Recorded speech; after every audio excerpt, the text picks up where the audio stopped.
Mag-Facebook na po ka, mag-internet po ka, kita mo ng dagat kay trabaho. Oh no! Paano man ka mapuslan? Sige lang kag pangayog kwarta. Naman ka pa. Parang wala kang gagawin ka pag kabata. Niagi bitaw kog bata, pero wala may internetan sa una. What? May man mo karon kay na mo internetan. Sige na good pa. Kung di ka masagot, di na ako masigula. Oh no! Sige, kung di kami eskwela, ayaw. Ako ba din ang matun-an imuham ng magamit. Nangit, kung di ka masagot. Ma, ngayon kong 5 ma kayong kay papa ko kay papa ko mayo 5. Nakagigil ka? Di ako sugtan. Ako mananghe, ako ma-internet. Hindi ko masugot kay ang mata mo madaot sa internet. Paano masabi? Ngawa. Dili, pwede. Di jud ko matag nimo ka 5. Kayo, ipindot ko ako nga Facebook.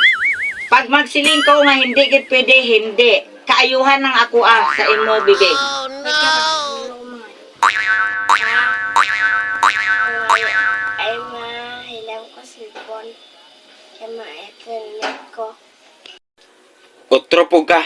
Cellphone po di mong naadikan. Di mo magulang internet, ikaw cellphone po. Unsa na lang pulos ninyo mga bata mo? Di na mo puslan, puro na lang mo cellphone, internet. Kagasto ba ninyo mga bata mo? Sige, nagot pa. Hilang ko cellphone. Pag naghambal gani, kung hindi ged. Kabati ka? Sakman ang yuta mo ba? Kamu yung nagkuha dito sa kwarta, no? Kasi ikaw ba naman nagkuha?